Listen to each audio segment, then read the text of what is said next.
In the news tonight, Granger out Norton in as APNU chair, 6 in custody following multi-million-dollar robbery in Berbice, and the AFC calls for the income tax threshold to be set at $100,000. Aubrey Norton, leader of the People's National Congress Reform, was today elected the chairman of the APNU. This was following an executive meeting of the APNU today, where the chairman, former President David Granger, demitted office with immediate effect, paving the way for the election of a new chair. According to a release from the APNU, the substantive agenda saw the passing of the baton for the continuation and development of coalition politics, as Mr. Granger and Mr. Harmon reported their decision to demit office as chair and general secretary of the APNU. However, Harmon was asked to continue as general secretary for a period of 7 days to facilitate the smooth transition of a new general secretary. Further, the release added that members of the executive thanked the outgoing chair and general secretary for their roles in advancing the idea of the APNU to what it is today. It was noted that their astute leadership saw the growth of the APNU and the acceptance of the populace of coalition politics, which resulted in an increase in votes from 2011 to 2020. Attending the meeting today were former President and Chairman of the APNU, David Granger, Joseph Harmon, elected leader of the PNCR, Aubrey Norton, Jaipal Sharma of the Equal Rights and Justice Party, Vincent Henry of the Guyana Action Party, Tabitha Sabaru Haley of the Guyana National Builders, and Keith Scott of the National Front Alliance. Planning an elegant or corporate event? Let the experts at Star Rentals equip you. Give your event that spectacular 5-star experience it deserves with the options of transparent tents of various sizes, indoor and outdoor formal bars and cocktail tables with LED lights, stage, podium with lighting, portable AC units, generators, executive portable washrooms, outdoor light tower, and much more. Call today 226-3020. Online www.starrentalsgy.com. Star Rentals, we got you covered.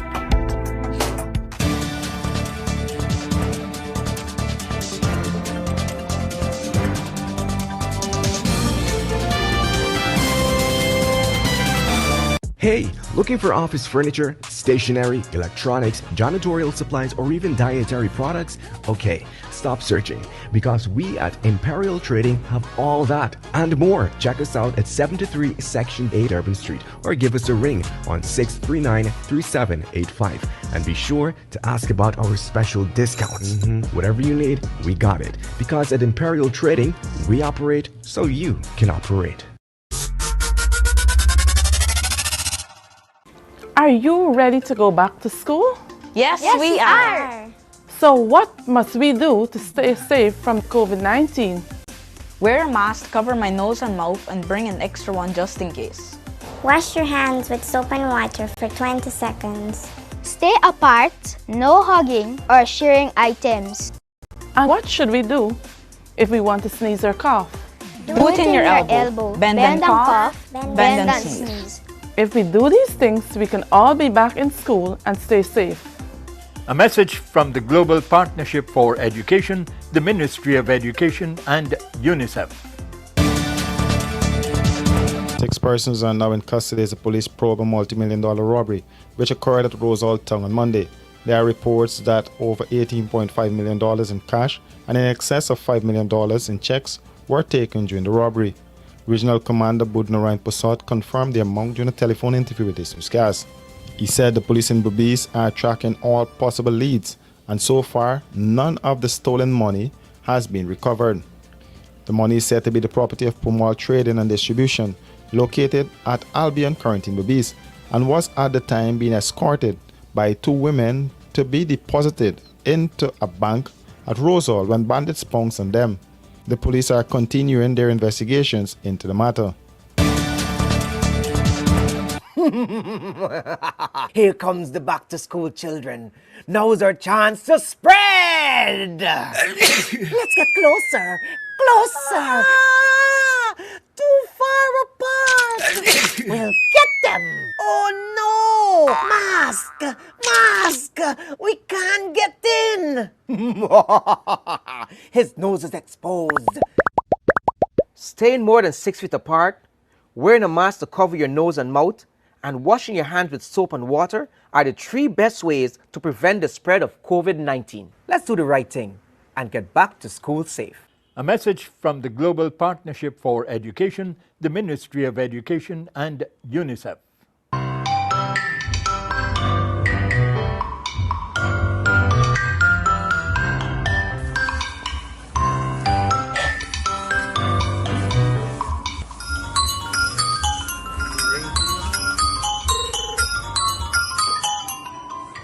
Hello? Grandson tear up his granny. Man, granny, what now, man? Grandson tear up. Both morning. Come please do something for granny fast. No, I want to get some groceries for me from the market. Man, granny, you could call Trace Delivery Service, you know? You know about the Trace Delivery Service and you never tell me? Look, just give me the number. The number is... All right.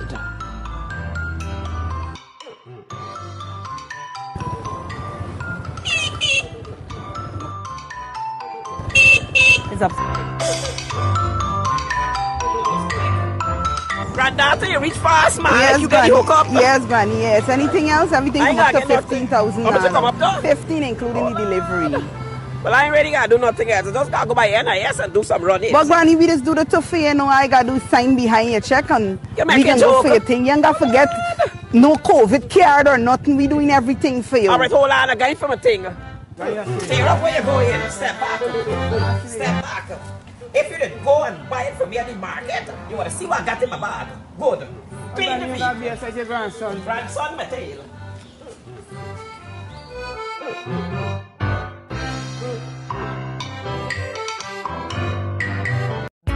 In the news tonight, the coronavirus is spreading rapidly due to the Omicron variant. FHL Executive Cleaning and Sanitizing Services is offering enhanced disinfecting and protection services to combat this deadly strain. As you look to transition your employees back to work, FHL Executive Cleaning and Sanitizing Services is here to assist.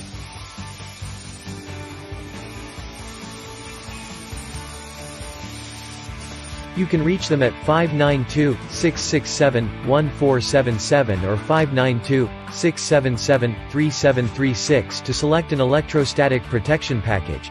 FHL, sanitizing with purpose.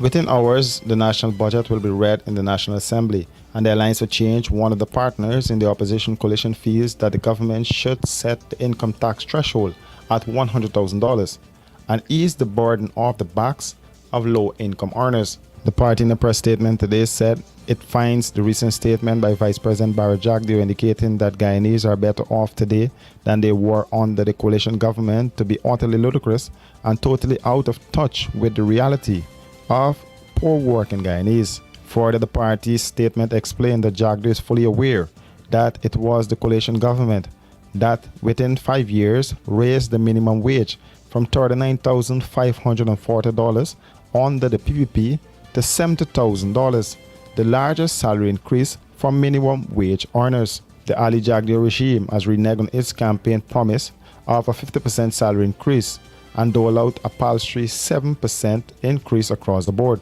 which was taxable. This resulted in high-income earners getting even more and poor low-income earners left with a dribble that could barely buy a cylinder of cooking gas. Further, the AFC noted that if Jagdeo and the PP really wish to ease the burden on low-income earners and provide them with more disposable income, then the income tax threshold must be set at $100,000. Guyana, an oil-producing country, is projected to reach 340,000 barrels per day, and where the government will be using oil revenues to pop up the economy, nothing less would be acceptable. For these and other stories, do visit us at our website www.rdproductiongy.com.